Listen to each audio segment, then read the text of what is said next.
Hi friends, welcome back to my YouTube channel. ഇന്ന് നമ്മൾ വളരെ ഈസി ആയിട്ടുള്ളൊരു കുക്കിംഗ് വീഡിയോ ആണ് ചെയ്യുന്നത്.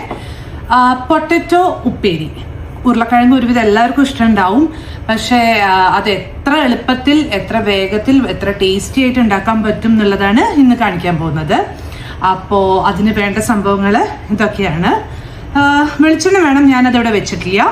പിന്നെ വേണ്ടത് ക്യൂബ്സ് ആയിട്ട് കട്ട് ചെയ്ത ഉരുളക്കിഴങ്ങ്, വെള്ളുള്ളി സ്ലൈസ് ചെയ്താൽ മതി. ഇനിയിപ്പം വെള്ളുള്ളി കടിക്കുന്നത് ഇഷ്ടമില്ലാത്ത ആൾക്കാരാണെങ്കിൽ നല്ല പൊടിയായിട്ട് അരിയാം. ഞാനിവിടെ സ്ലൈസ് ചെയ്തിട്ടേ ഉള്ളൂ. പിന്നെ കറിവേപ്പില, പച്ചമുളക് ഓപ്ഷണലാണ്. പക്ഷെ പച്ചമുളക് ഇട്ട് അതിൻ്റെ ഒരു ഫ്ലേവർ നല്ല ഫ്ലേവർ ആയിരിക്കും, അതിന് വേണ്ടിയിട്ടാണ്. പിന്നെ പൊടികൾ ആകെ വേണ്ടത് ഉപ്പ്, മഞ്ഞൾപ്പൊടി, മുളക് പൊടി, വേണമെങ്കിൽ ചിക്കൻ മസാല കുറച്ച്. മുളക് പൊടി ഞാൻ കാശ്മീരി ചില്ലിയാണ് എടുക്കുന്നത്. എന്നാൽ പിന്നെ എന്താ വെച്ചാൽ നല്ലൊരു കളറും കിട്ടും, എന്നാൽ വലിയ എരിവ് ഉണ്ടാവില്ല. അപ്പോൾ ഇത്രയും കാര്യങ്ങളാണ് നമുക്ക് വേണ്ടത്. അപ്പോൾ എങ്ങനെയാണ് ഇത് ചെയ്യുക എന്നുള്ളത് നോക്കാം. അതിനായിട്ട് ആദ്യം തന്നെ ഒരു നോൺ സ്റ്റിക്ക് പാൻ എടുക്കുക കേട്ടോ, നല്ലതിന്. അപ്പോൾ ഒരു നോൺ സ്റ്റിക്ക് പാൻ അടുപ്പത്ത് വെച്ച് ഞാൻ കുറച്ച് വെളിച്ചെണ്ണ ഒഴിച്ച് ചൂടാക്കാൻ വെച്ചിട്ടുണ്ട്. അപ്പോൾ അത് ചൂടാവുന്നവരെ വെയിറ്റ് ചെയ്യാം. എന്നിട്ട് നമുക്ക് അടുത്ത സ്റ്റെപ്പിലേക്ക് കിടക്കാം. വെളിച്ചെണ്ണ ചൂടായി തുടങ്ങിയിട്ടുണ്ട്. ഇനി നമുക്കിതിലേക്ക് ആദ്യം തന്നെ അരിഞ്ഞു വെച്ച വെളുത്തുള്ളി, അതേപോലെ പച്ചമുളകും ഇട്ടിട്ട് ഒന്ന് ജസ്റ്റ് മൂപ്പിക്കാം.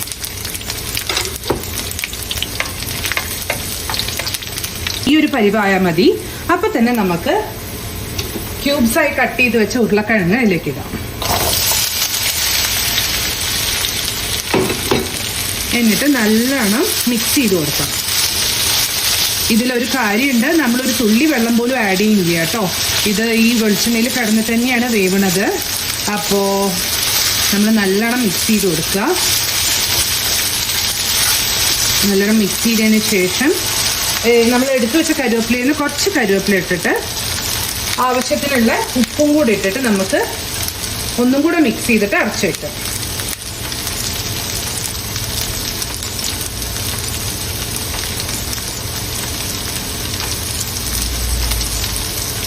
അപ്പോൾ ഉപ്പിട്ടു ഞാൻ. ഇനി ഒന്നും കൂടെ നല്ലോണം മിക്സ് ചെയ്തിട്ട്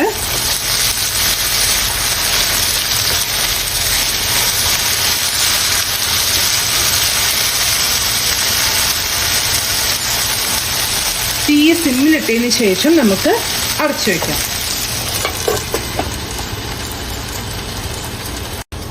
ഇടയ്ക്കൊന്ന് തുറന്ന് ഇറക്കി കൊടുക്കണം കേട്ടോ, അടി പിടിക്കാതെ. അതാ ഞാൻ പറഞ്ഞത് നോൺ സ്റ്റിക്ക് പാൻ എടുക്കുക നല്ലതെന്ന്. കാരണം എന്താ വെച്ചാൽ ഇരുമ്പ് ചട്ടിയോ അല്ലെങ്കിൽ സ്റ്റീലിൻ്റെ ഒക്കെ ആണെങ്കിൽ പെട്ടെന്ന് അടുക്കി പിടിക്കും. അതുകൊണ്ട് നമുക്ക് നോൺ സ്റ്റിക്ക് പാൻ മതി ഇതിന്. അപ്പോൾ ഇടയ്ക്കൊന്ന് ഇറക്കി കൊടുത്ത് ഒരു 2 മിനിറ്റും കൂടെ വെയിറ്റ് ചെയ്യാം. ഓക്കെ, ഇനി നമുക്കിത് തുറന്നിട്ട് നമ്മൾ എടുത്തു വെച്ച പൊടികളുണ്ടല്ലോ, മഞ്ഞൾപ്പൊടി, മുളക് പൊടി, ചിക്കൻ മസാല, ഇത് ഇതിലേക്ക് ഇട്ട് കൊടുക്കാം. എന്നിട്ട് വീണ്ടും നന്നായിട്ട് മിക്സ് ചെയ്യാം.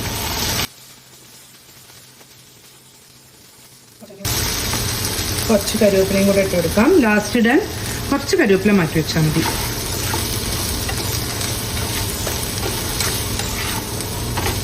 നല്ലോണം മിക്സ് ആയി കഴിഞ്ഞാൽ വീണ്ടും നമുക്ക് അടച്ചു വെച്ചിട്ട് വേവിക്കാം. ഓക്കെ,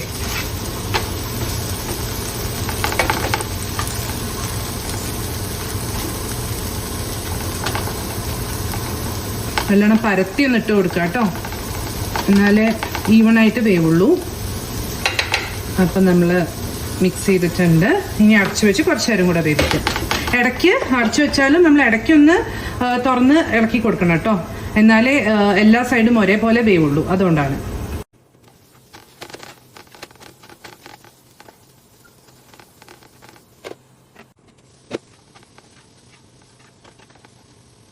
ഇത് വെന്തോന്ന് അറിയാൻ ഇടയ്ക്കൊന്നിങ്ങനെ തുറന്ന് ഇളക്കുമ്പോഴേ ഒന്നിങ്ങനെ ഉടയുന്നുണ്ടോ എന്നൊന്ന് നോക്കിയാൽ മതി. ഇതിപ്പോൾ ആയിട്ടില്ല, ഉടയുന്നില്ല. അപ്പോൾ വീണ്ടും നമുക്ക് അടച്ചു വെച്ച് വേവിക്കാം.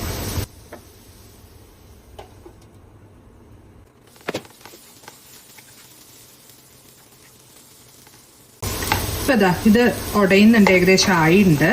നമുക്ക് ഒരു 2 മിനിറ്റും കൂടെ തുറന്ന് വെച്ച് നല്ലോണം ഒന്ന് വലിച്ചെടുത്തതിന് ശേഷം സെർവിങ് ബൗളിലേക്ക് മാറ്റാവുന്നതാണ്. ഓക്കെ, അപ്പം ബിഫോർ ദാറ്റ് നമുക്ക് കുറച്ചും കൂടെ വെളിച്ചെണ്ണയും അതേപോലെ ബാക്കിയുള്ള കറിവേപ്പിലയും കൂടെ നമുക്ക് അതിനകത്തേക്ക് ഇടാം.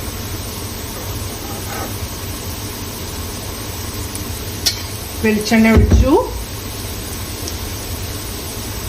ബാക്കിയുള്ള കറിവേപ്പിലയും കൂടി ഇട്ടിട്ടുണ്ട്. 2 മിനിറ്റ് ഒന്ന് തുറന്നിരുന്ന് വലിയട്ടെ. ഓക്കെ, അപ്പം അതാ സംഭവമായിട്ട് ഞാൻ തീ ഓഫ് ചെയ്തു. ഇനി നമുക്കിതൊരു സെർവിങ് ബൗളിലേക്ക് മാറ്റാം. അപ്പം അതാ നമ്മുടെ ഈസി ടേസ്റ്റി പൊട്ടറ്റോ ഫ്രൈ അല്ലെങ്കിൽ ഉരുളക്കിഴങ്ങ് ഉപ്പേരി റെഡി ആയിട്ടുണ്ട്.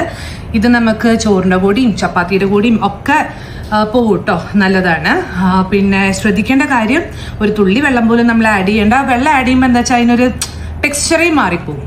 ഇത് സുഖമായിട്ട് വേവും, അധികം ടൈമൊന്നും എടുക്കില്ല. ചെറുതായിട്ട് അരിയാൻ നിങ്ങൾ ശ്രദ്ധിച്ചാൽ മതി. അപ്പോൾ എല്ലാവർക്കും വീഡിയോ ഇഷ്ടപ്പെട്ടു എന്ന് വിചാരിക്കുന്നു. എല്ലാവരും എന്തായാലും ട്രൈ ചെയ്യൂ കേട്ടോ. അപ്പോൾ വീഡിയോ ഇഷ്ടപ്പെട്ടെങ്കിൽ സബ്സ്ക്രൈബ് ചെയ്യൂ, ലൈക്ക് ചെയ്യൂ, കമൻറ്റ് ചെയ്യൂ, ആൻഡ് വേണ്ടപ്പെട്ടവർക്ക് ഷെയർ ചെയ്യൂ. അപ്പോൾ അടുത്ത വീഡിയോയിൽ കാണുന്നവരെയും ബൈ.